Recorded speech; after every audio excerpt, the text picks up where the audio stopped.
I was about to go to Washington to protest the war, and the idea was to shut down Washington. Hundreds of people get arrested, and I was really excited about that. I thought, yeah, finally. And I was telling Steve about that, and Steve said, "Oh, why don't we just, celebrate the end of the war instead?" And I thought that was a great idea, and then we actually started to hatch the plan to do it. The thing that I've noticed is really easy for me and you to do is be like, what if this happened and this happened, and then all of a sudden you have this elaborate plan that's actually pretty good and could work, Yeah. And so for some reason at the end of that night we're like, we're going to do this. We had the whole plan laid out, a plan. Plan, the first plan, and it was to have this big parade in April in Times Square that would go down Broadway. And I don't know if that day we had the front page of the New York Times idea. We were going to print just I think that took a month or 2 months. It was later, yeah. Yeah. We're going to have it hold it up as a prop, just like, hey, war over, and we're going to have a lot of them in the crowd. So there would be these photos. Yeah. And then at some point we started meeting with other people about this pretty quickly. Actually, we started meeting with other people. We had one meeting, I remember, where we were talking about this, and somebody said in some medium, you know what, it's going to be perceived as a bunch of hipsters, celebrating, making fun of the war. That's how the media is going to report it. It's a really serious topic, and there's going to be this, it's a bunch of hipsters celebrating and making light of this war, and a couple of other people agreed, and then we kind of agreed that, yeah, you know what, that's true. And simultaneously somebody said, well, why don't you just do the newspaper? Have that prop be the whole project. And so we were like, yeah, let's do that.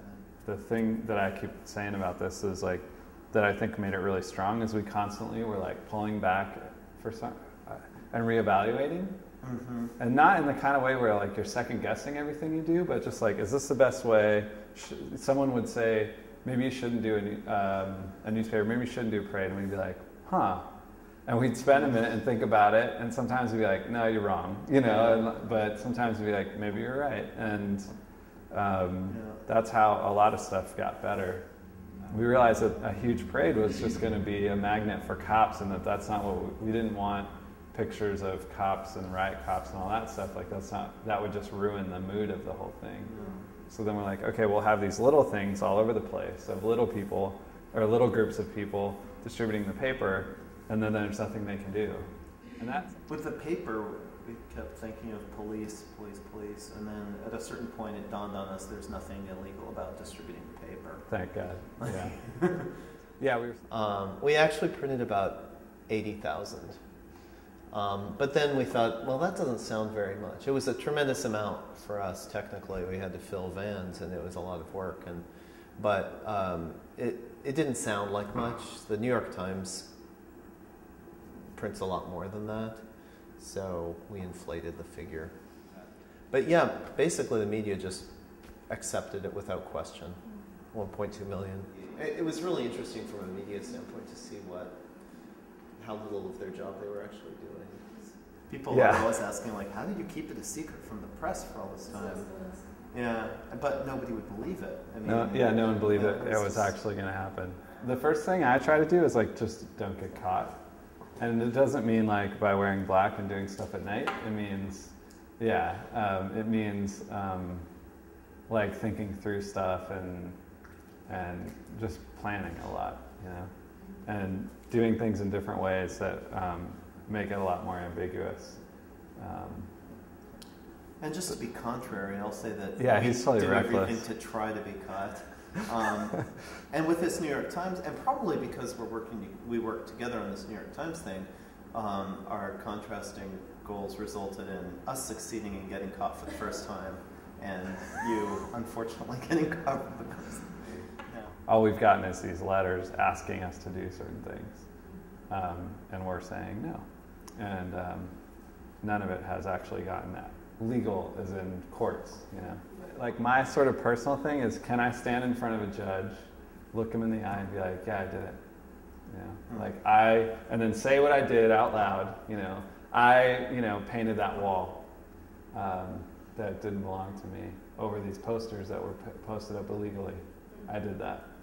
And if you want to you know, like give me some sort of fine because I painted over illegal advertising when the city isn't enforcing anything about it, you know, then that's fine. You can do that. But personally, I think that what I did was right because blah, blah, blah, blah, blah. And that's like, if I can imagine myself in my head doing that and I could be able to do that, then I'm like, all right, then I'll do this. I think anytime you do something like this, the satisfaction lasts like 2 days. Yeah. And then you're like, oh, I could do it better, you know? Or like, next time do it this way. Yeah. Or I wish this happened. You know, and that's why you keep doing stuff. If you're ever like, I did it, yeah. you have no motivation to do the next thing. The main thing I think that I'm unsatisfied with is this whole newspaper was about like change must happen, and then there's no actual follow-up afterwards where, okay, now let's actually make a change happen. Like there are ways that any of us here could make a change happen. We could, you know, petition, we could get laws passed at the city level. You know, there are ways to do that. And there was no provision to, you know, carry that forward, like to have specific, like all the articles are about this or that, you know, social pressure made this happen, but there's no like link to, okay, you want to make this happen, you who are reading this, go here, do this, you know, and we could still add that, of course, but. Our intention, and I think the way that it came out, it was not to like play a joke on people or on the people who got the paper, but make them feel like they were in on something. And so there are these clues on the paper, and I think most people, and when we were handing them out, we saw this.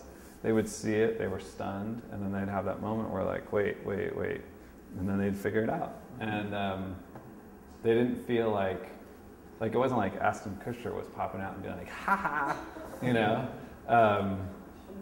Yeah, it was, you know, like they got that it was a plan and a vision and presented in an interesting way.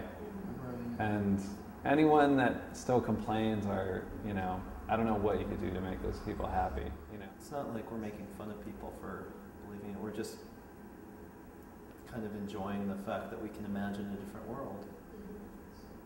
Well, I think part of the goal, too, was to provide people that moment where they're, like when you see that headline and the relief that would bring, and remind them that they could have that, you know?